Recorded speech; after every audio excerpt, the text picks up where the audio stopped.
Selamat pagi pendengar Pro 1 era di Jember dimanapun Anda berada. Senang kembali bisa menjumpai Anda pada edisi hari ini, hari Rabu, tanggal 4 Juni 2025. Nah, pada kesempatan hari ini kita akan berbincang-bincang, kita akan mengupas tuntas tentang penyakit hemoroid atau ambeien atau wasir pada remaja ini, mulai dari penyebab, mulai dari gejala, hingga cara penanganan yang tepat. Dr. Yipnon Wanhar, spesialis bedah, magister kedokteran klinik, kita akan membahas fenomena ini secara menyeluruh agar remaja dan orang tua bisa lebih waspada. Selamat pagi menjelang siang, dokter. Selamat pagi, Mas. Pagi. Ya. Sudah tidak sabar kita berbincang-bincang karena memang penyakit ini yang memang bisa terlihat wah ini kayaknya tidak perlu penanganan khusus atau ya sudahlah kita anggap remeh. Tapi kita mau bahas serius nih pendengar hari ini. Kita akan mulai dulu nih, Dok, tentang penyakit hemoroid pada remaja. Nah, kita awali dulu ya, Dok ya. Kira-kira nih boleh disampaikan kepada pendengar apa itu penyakit hemoroid, Dok? Bisa memberikan gambaran kepada pendengar penyakit hemoroid itu apa? Ya, oke. Hemoroid sendiri itu sebenarnya adalah masalah utamanya adalah pembuluh darah, Mas. Jadi kalau biasanya di tungkai itu ada varises, di anus itu juga ada varisesnya, ya namanya itu hemoroid. Atau kalau orang awam kita bilangnya ambeien atau wasir ya. Nah, sebenarnya masalah utamanya adalah masalah pembuluh darah balik ya, bukan pembuluh darah yang artinya dia akan kembali ke jantung. Terus posisinya itu ada di belakang dari selaput lendir di usus paling bawah, mendekati lubang anus. Jadi ketika pembuluh darahnya membesar, jadi akan timbul rasa benjolan yang keluar dari anus. Nah, sebenarnya masalahnya itu dari pembuluh darahnya yang besar. Sementara selaput lendirnya itu elastis sifatnya. Jadi ketika pembuluh darahnya membesar, dia akan ikut membesar dan kesannya seperti ada benjolan di anus, terutama pada waktu mengedan. Berarti kayak ada pembuluh darah yang mencungul gitu ya, Dok ya. Benar. Keluar dari anusnya. Keluar dari anus. Dan itu pasti sakit ya, Dok ya? Sebenarnya kalau masih tahap awal, ini ambeien itu kan ada grade-nya istilahnya. Ada tingkatannya, Mas ya. Grade 1, grade 2, grade 3, grade 4. Yeah. Kalau masih grade 1, grade 2 biasanya gejala yang dirasakan itu kebanyakan BAB keluar darah. Nah, nyeri itu terjadi ketika mulai membesar dan kemudian ada bekuan darah, ada penyumbatan di situ. Nah, itu nyeri atau memang mungkin ada luka karena BAB-nya keras terus ada goresan. Nah, itu salah satunya yang menyebabkan nyeri. Tapi keluhan yang dirasakan utama adalah BAB berdarah gitu. Iya. Berarti memang semuanya dimulai dari BAB berdarah. Iya, benar. Dan itu gejala-gejala awal ya, Dok? Gejala awal. Selain itu ada lagi enggak, Dok? Yang gejala awal yang kira-kira ini masyarakat bisa tahu, oh ini ternyata ambeien nih. Atau cuma mungkin ada kayak biar orang enggak salah tafsir gitu ya, Dok ya? Iya. Kayak misalnya, oh ini apakah memang penyakit dari dalam atau memang di anusnya atau gimana, Dok? Iya. Yang jelas yang pertama tadi keluar darah ya, BAB. Dan BAB keluar darahnya itu biasanya setelah BAB yang keras terus dia keluar darah. BAB keras kemudian keluar darah. Darahnya darah segar, Dok. Darah segar. Jadi kayak ngucur gitu, Mas. Kayak keran. Kalau dia sudah terlalu robekannya besar, jadi bisa menyebabkan ngucur kayak keran gitu. Aduh. Oke, mulai membayangkan. Itu yang paling ini ya, yang paling parah istilahnya ya. Terus kemudian biasanya juga kalau misalnya dia enggak berdarah, itu ada benjolan yang keluar, terutama pada waktu ngedan. Nah, pada waktu pas BAB itu ada sensasi ada benjolan yang keluar. Tapi kalau misalnya grade 2 ya, grade 2 atau grade 3, kalau grade 2 itu masih bisa masuk sendiri. Kalau misalnya grade 3 itu dia keluar benjolannya tapi masih bisa dimasukkan. Kalau grade 4 itu biasanya benjolan itu ada di luar terus dan dimasukkan itu susah dan biasanya nyeri. Nah, kalau grade 1 tadi itu keluhan utamanya BAB keluar darah aja. Terus kita bisa tahu itu ada ambeiennya atau ada wasirnya itu dengan cara pemeriksaan menggunakan namanya anoskop, Mas. Jadi anusnya itu dipakai alat, kemudian nanti diteropong itu. Nah, itu biasanya ada penonjolan di situ. Berarti kayak kita memasukkan alat di sini. Iya, di situ. Baik, Dok. Mohon maaf nih, Dok. Kita ini kan obrolannya agak sensitif ya, Dok. Iya. Tapi kita maksudnya kayak memberikan tahu ke orang awam nih, Dok. Jadi dikatakan wasir ketika benjolan itu keluar terus, Dok. Atau bagaimana? Kalau tergantung tadi tergantung grade-nya itu, Mas. Kalau misalnya kan keluhan utamanya BAB berdarah. Ya. Nah, kalau misalnya ada BAB berdarah, kita ya harus pemeriksaan dalam tadi itu pakai teropong. Kalau sekarang malah lebih canggih lagi, harusnya pakai pakai kamera yang dimasukkan ke dalam usus besarnya untuk dilihat semua. Tapi biasanya pada usia-usia yang ini ya, maksudnya di atas 40 tahun, sekalian itu screening Mas untuk melihat apakah penyebabnya, karena tidak semua yang BAB berdarah itu disebabkan karena ambeien, tapi paling banyak kasusnya karena ambeien tadi itu paling banyak itu. Oh baik. Berarti ini juga apa ya, tidak serta merta itu benjolannya keluar terus ya dok. Iya, Soalnya kan memang kita kan secara wajar kan benjolan itu kan keluar ya dok ya. Ketika kita BAB kan cuma kan biasanya masuk lagi ya dok ya. Benar. Itu berarti ya wajar ya kalau gitu ya dok ya. Akan nggak wajar ketika ada tadi BAB keluar darah ya dok ya. Iya. Itu darahnya menyelimuti walau di awal-awal. Netes. Oh netes ya? Iya, Berarti kayak kita keluar dulu pas netes gitu Iya, ya? Oke, netes. siap dok. Nah dok, itu kan sudah ciri gejala awalnya ya dok ya. Boleh diinformasikan juga dok kepada pendengar, itu sebenarnya karena apa sih dok? Kok bisa kejadian seperti itu? Nah, oke. Ini menarik Mas ya. Dan Iya. bahasan kita hari ini juga kenapa sih kok saya milihnya remaja Iya, gitu betul. ya. Karena selain beberapa bulan terakhir ini banyak pasien saya itu yang menderita itu usianya usia remaja gitu Mas. Usia remaja malah Usia ya, dok, remaja ya? sampai mungkin ya kuliah semester awal kali ya. Hitungannya masih anak muda ya dok ya? Masih Hitungannya masih anak muda. Mungkin dengan kebiasaan sekarang Mas ya, kebiasaan makanan yang pedas gitu ya. Kan sekarang kalau makanan itu kan kalau nggak ada level-levelnya itu kan nggak seru Ya gitu. sebelah level 15 dok. Gitu. Nah, itu menyebabkan ini sensasi yang pengen BAB terus-terusan atau mencret dan menyebabkan dia sering ngedan gitu. Sering istilah kerennya itu straining. Straining. Jadi dia banyak mengedan gitu. Atau orang awam bilangnya ngeden ya dok ya? Ya, ngeden kalau orang. Terus selain itu tadi kan kita sempat cerita Mas ya. Kalau ada saya pernah melihat di WC umum itu, saya lupa apa di Jember apa di Surabaya saya lupa. Jadi di dalam itu ditulis kan, biasanya ada tulisan matikan keran. Ya, ada informasi seperti itu. Ya, Nah, itu ada tambahan satu lagi. Dilarang bermain HP di kamar mandi. Artinya apa? Artinya kan salah satu tempat yang menyenangkan untuk scroll itu adalah di kamar mandi gitu. Di kamar mandi ya? Nah, sementara kan kita tidak boleh duduk lama di kamar mandi, sebenarnya tidak boleh. Ada literatur yang mengatakan bahwa di dalam ketika kita BAB itu harus paling enggak ya 10 menit lah. Paling lama 15 menit. Jangan terlalu lama karena nanti juga akan menyebabkan itu tambah turun gitu. Apalagi kalau misalnya usianya tambah usia sudah tua ya, itu istilahnya kalau masih muda kan masih kencang Mas. Ya, masih kencang. Tapi kalau udah tua sudah kendor, semuanya kendor akhirnya tambah melorot gitu loh. Pembuluh darahnya tambah ke bawah nanti. Nah, tambah ambeinya tambah besar juga gitu loh. Hanya dengan duduk lama di kamar mandi ya dok ya. Berarti ini juga jadi peringatan buat kita semuanya ya. Berarti jangan lama-lama buat duduk di kamar mandi. Oh, ada lagi enggak dok? Selain itu ini ya, kebiasaan makan tadi yang makan pedas gitu ya. Terus kemudian makan yang kurang serat, mungkin kurang konsumsi airnya kurang ya. Kalau yang dianjurkan kan 6 sampai 8 gelas sehari. Ya, itu mungkin ya karena aktivitas yang berlebihan akhirnya lupa minum apa segala macam, akhirnya ya kadang BAB-nya kan jadi sembelit. Terus kemudian kebiasaan duduk lama kayak gitu, kemudian istilahnya sekarang mager ya. Mager rebahannya dok ya. Rebahan itu bisa pengaruh terutama kayak ketika kita duduk terlalu lama. Karena duduk terlalu lama itu akan menekan pembuluh darah tadi itu. Nah, pembuluh darah itu sudah susah payah untuk kembali ke jantung karena dia harus melawan gravitasi, harus mendorong darah itu kembali ke jantung, ditambah lagi ditekan. Nah, akhirnya gimana caranya dia tubuh itu kan harus merespon merespon dirinya kalau misalnya ada hadangan itu harus mencari cara. Salah satunya ya harus bekerja keras gitu loh. Kemudian bisa membentuk saluran-saluran baru supaya dia bisa kembali gitu loh ke jantung tadi itu. Berarti memang gara-gara gaya hidup yang tidak dibiasakan, lifestyle-nya itu ya benar. Akhirnya pembuluh darah ini bingung ya dok ya, mencari cara gimana caranya kembali ke jantung. Dan akhirnya setelah bingung itu akhirnya jadilah ambeien ini ya dok ya. Nah ini juga cukup menyadarkan saya juga sih dok. Ternyata memang gaya duduk pun juga jadi berpengaruh ya. Terus bagaimana dok ketika ada orang-orang yang memang kerja di kantor kayak kami yang memang ada di staf kantor, memang berarti memang secara rutin memang perlu rutin berdiri ya dok ya. Berdiri. Sekarang kan juga ada meja kan yang bisa naik sendiri tuh. Yang kita bisa sambil berdiri ya. Itu salah satu bisa jadi pencegahan ya supaya kita tidak duduk terlalu lama. Terus kemudian ada bantal yang istilahnya ininya enggak boleh keras.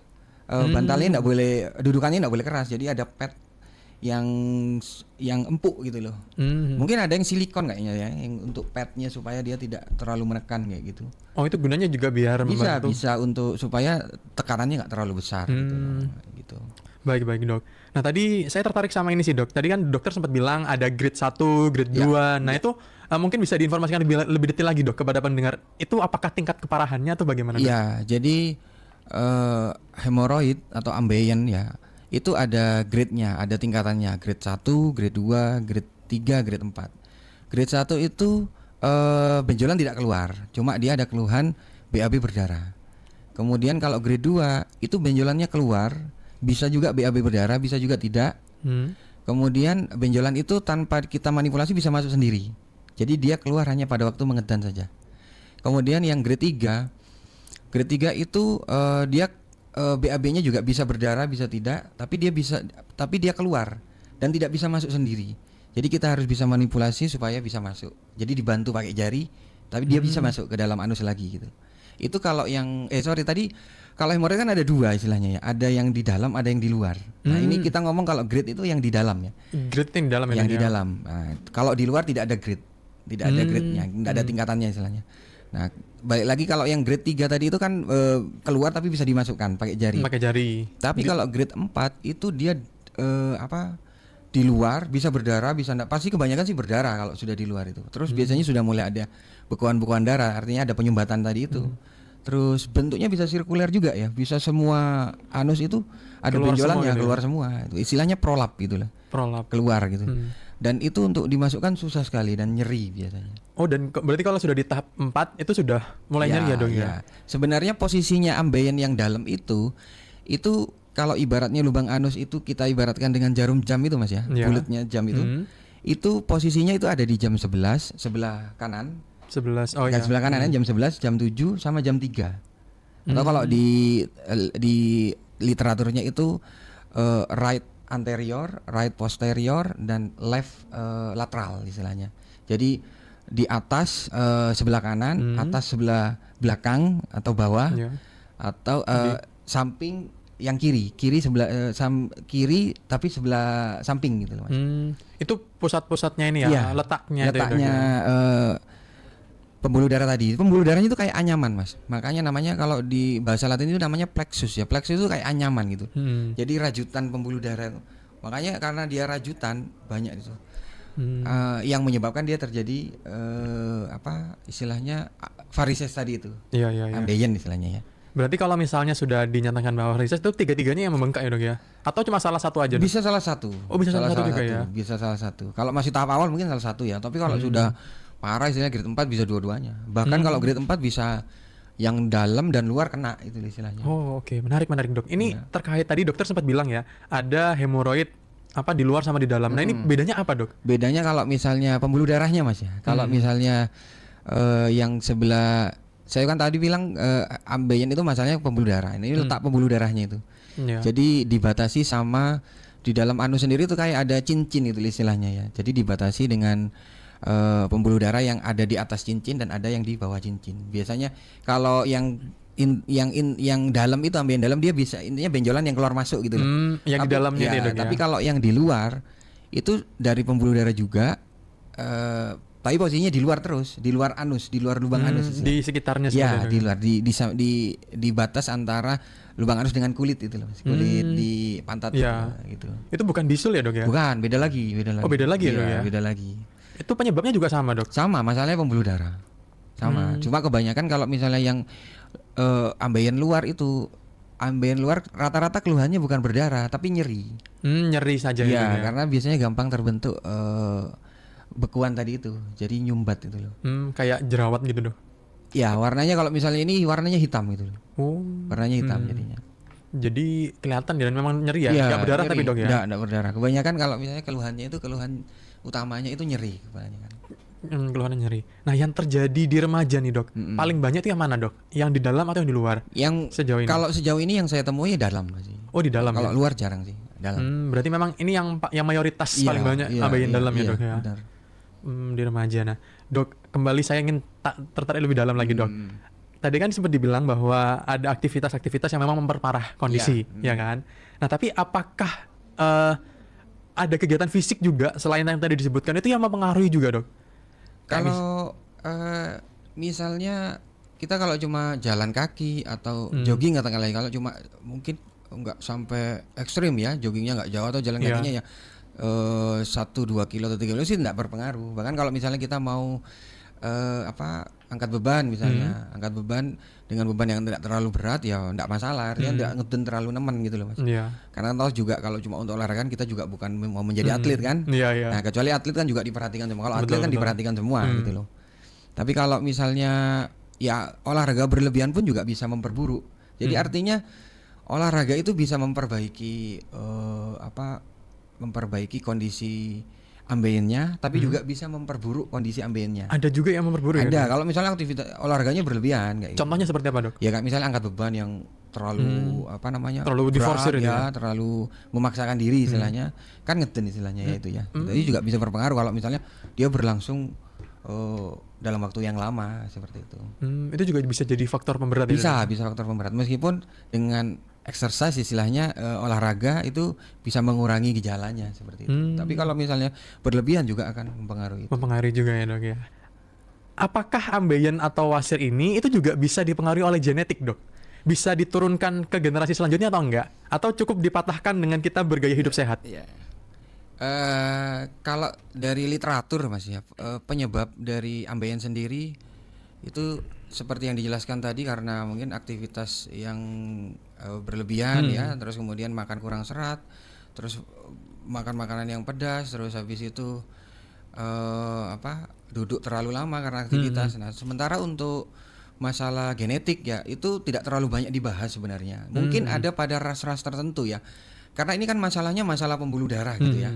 Dan pembuluh darahnya itu ada di belakang di anus, di bawah dari selaput lendir saluran anus tadi itu. Iya. Nah, jadi mungkin pada ras-ras tertentu yang bentuk dari lubang anusnya, bentuk pembuluh darahnya itu mempengaruhi ya. Cuma secara statistik, secara penelitian yang saya ketahui sih belum ada yang membahas ke arah sana. Cuma, Masih belum ada ya dok ya? Iya, kebanyakan penyebabnya itu adalah lifestyle sih sebenarnya. Gaya hidup Penyebab utama dari ambeien itu.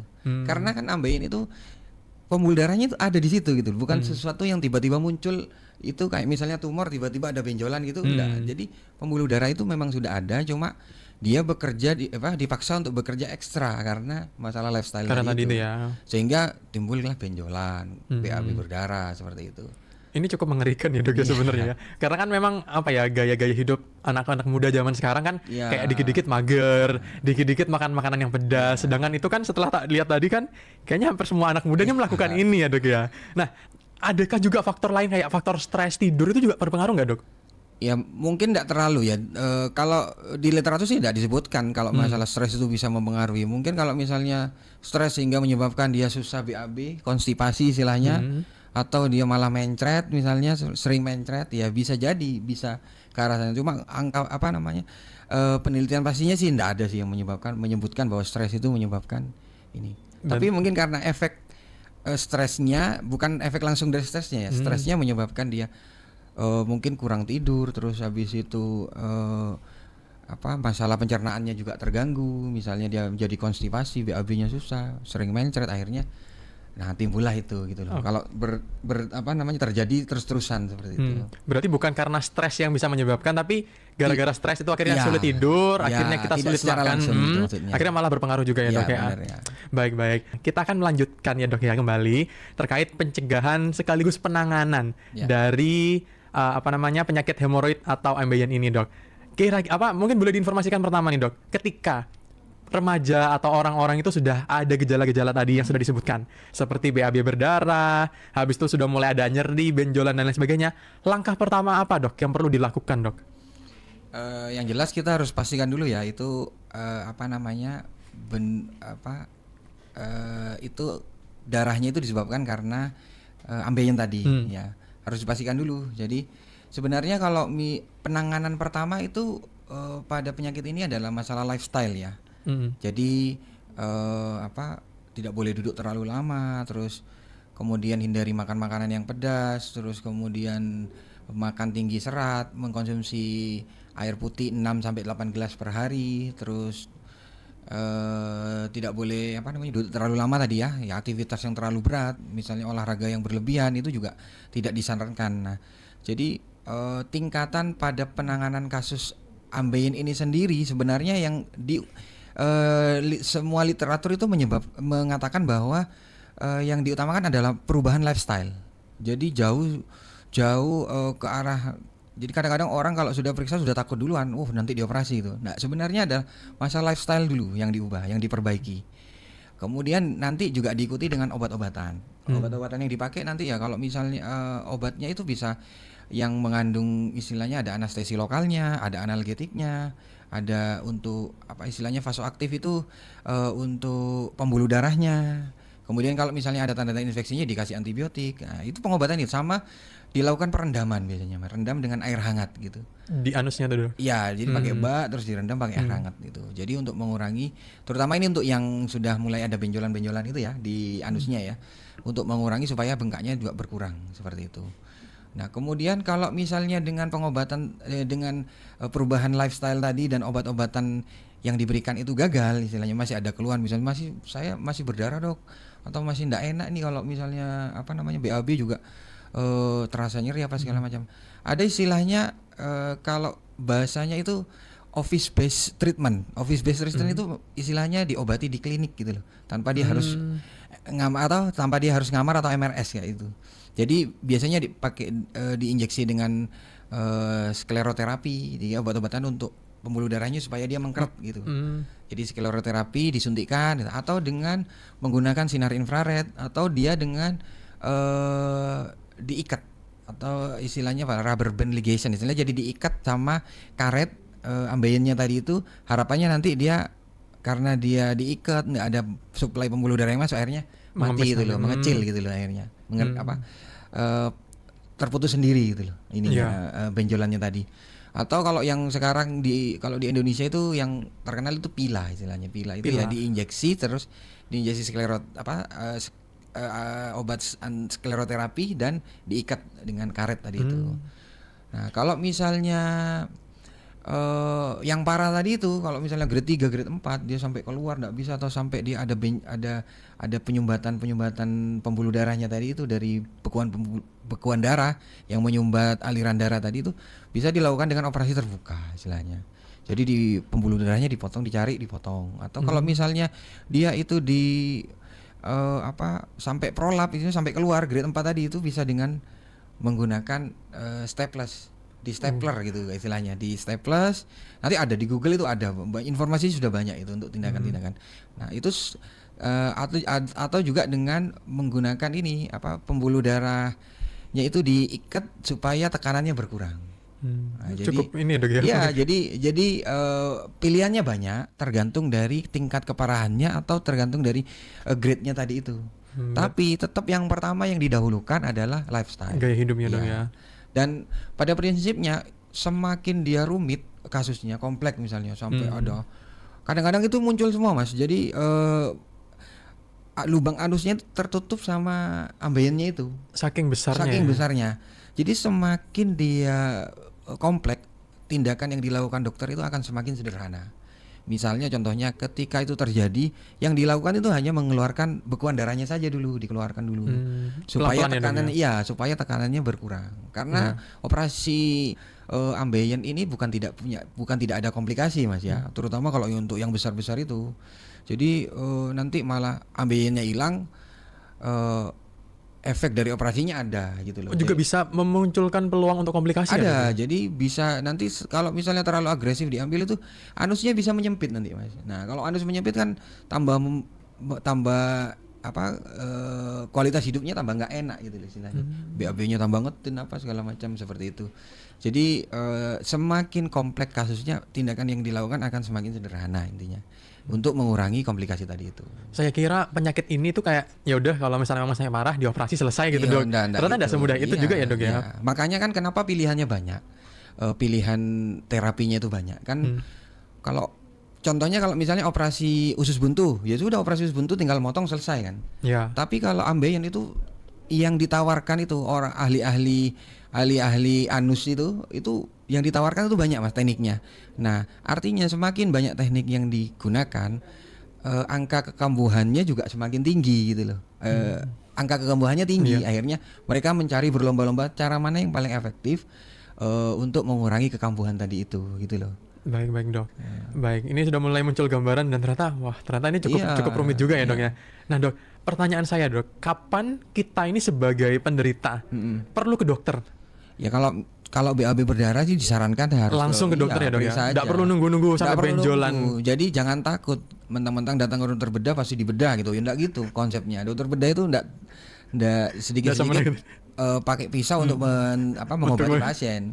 Jadi kita juga bisa memberikan obat-obatan dan advice untuk lifestyle-nya dulu, terus kemudian dengan obat-obatan. Kalau dengan cara itu tidak bisa ya sudah ya operasi jalan terakhir itu. Jalan terakhir. Jadi kadang-kadang saya kalau ada pasien itu datang dengan ambeien itu saya kasih pilihan. Kalau misalnya sudah ibu mau saya kasih obat atau bapak saya mau kasih obat, nanti kalau sampai sudah mulai bosan dengan obat-obatan saya operasi. Tapi kalau misalnya masih enak dengan obat-obatan monggo silakan. Karena kan kadang-kadang di kepalanya orang itu sudah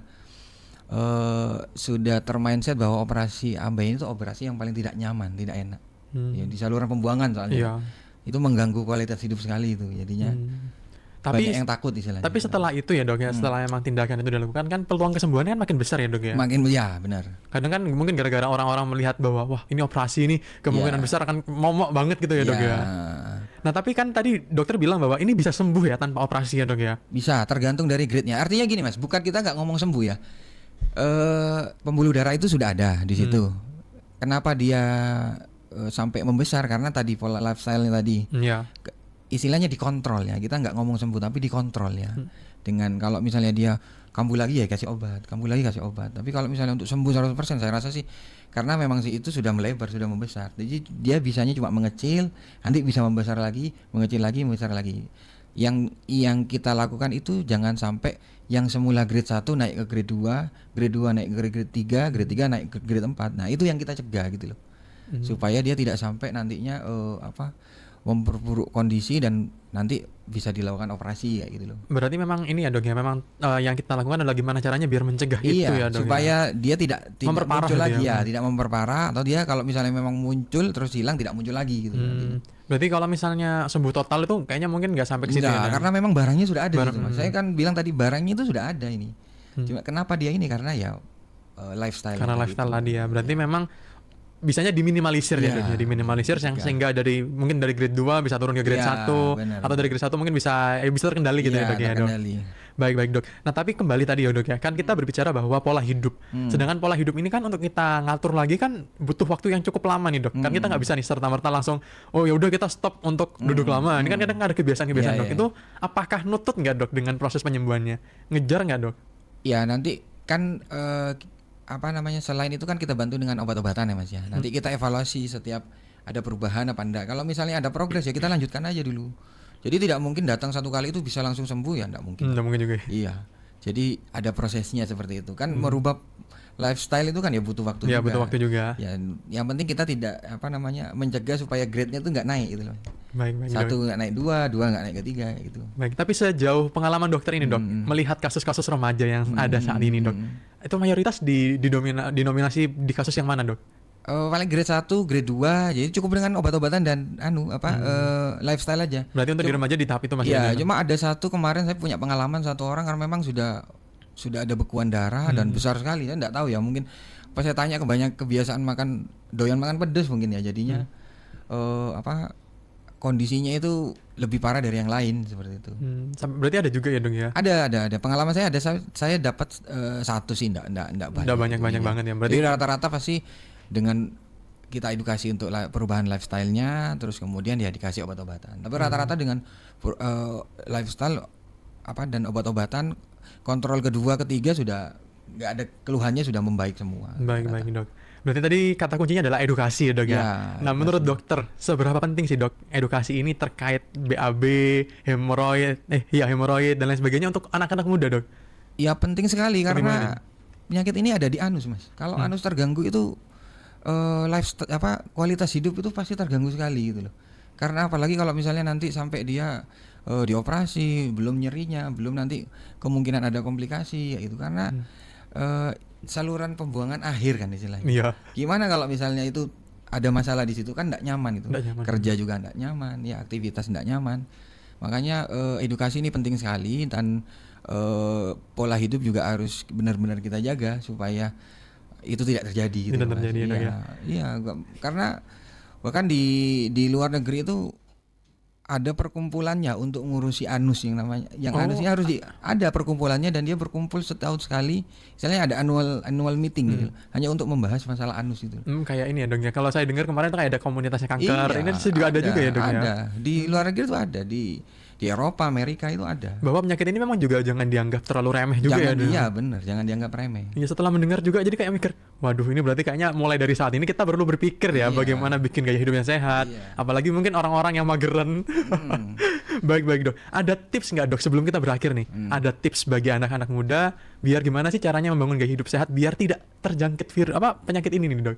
Iya, untuk anak muda mungkin kurangi mager kali ya. Jangan terlalu banyak duduk, kan kadang-kadang di kafe duduk lama Iya. main laptop atau dia scroll terlalu lama, apalagi di kamar mandi ya. Itu kayaknya sekarang makanya sampai ada dilarang dilarang bermain HP di kamar mandi itu mungkin salah satu tempat yang paling enak untuk scroll itu di kamar mandi juga itu ya. Iya. Terus kemudian ya sekarang kan banyak hype-nya di Indonesia mungkin ya makanan pedas kali ya. Iya, Sampai sebelah berlevel-level itu. basreng Wah, gitu-gitu itu ya dok juga ya. Kalau bisa ya jangan lah, maksudnya atau dikurangi gitu loh. Jangan terlalu sering makan seperti itu. Terus makannya juga harus banyak serat dan jangan lupa untuk konsumsi air putih ya 6 sampai 8 gelas sehari. Kadang-kadang untuk anak muda kan kalau sudah asik sama suatu hal itu kan ya susah untuk ngerjakan yang lain gitu loh. Iya. Lupa sama yang lain jadinya. Itu sih mungkin dari saya. Itu yang bisa dibagikan ya dok ya. Nah ini terakhir dok sebelum kita berakhir lagi nih. Ada pesan-pesan secara khusus nggak dok buat penderita ambeien ini dok? Biar nanti nggak malu-malu lagi buat datang ke dokter karena kan ini mungkin merasa ini aib banget nih apalagi kan letaknya mohon maaf ya dok ya bukan di tempat yang memang bisa dilihat gitu kan, tempatnya kan agak tersembunyi di bawah gitu dok. Benar. Nah itu mungkin ada pesan-pesan nggak dok dari dokter untuk orang-orang yang menyakit itu? Ya intinya kalau misalnya memang sudah ada gejala seperti itu ya segera periksakan dan jangan takut. Tidak semua ambeien itu dioperasi. Terus kemudian yang diutamakan adalah masalah lifestyle dan obat-obatan. Kemudian ya ndak usah malu karena juga waktu diperiksa kan istilahnya kan ada SOP yang kita lakukan supaya pasien itu nyaman ketika periksa gitu. Terus daripada nanti dibiarin tiba-tiba sudah grade tinggi ya susah diobati nanti gitu. Baik dok. Ya. Itu dia yang bisa dibagikan ke pendengar kita semuanya. Terima kasih dokter Sama-sama. atas kesempatannya sudah berkunjung di Pro 1 RRI Jember dan mudah-mudahan ini bisa menjadi informasi yang menarik sekaligus bisa edukasi kepada masyarakat sehingga penyakit ini pun juga bisa ditanggulangi ya dok ya. Terima kasih dokter dan pendengar, tuntas sudah perbincangan kita pada kesempatan dialog ala dokter pada pagi menjelang siang hari ini kepada Dr. Hypno Wanher, spesialis bedah magister kedokteran klinis. Terima kasih banyak dan mudah-mudahan ini bisa jadi pengingat bagi kita semuanya bahwa penyakit hemoroid ini atau penyakit ambeien pada remaja ini bukan hal yang tabu, bukanlah hal yang memalukan, tetapi justru bisa menjadi alarm penting buat kita bisa mengevaluasi gaya hidup kita masing-masing.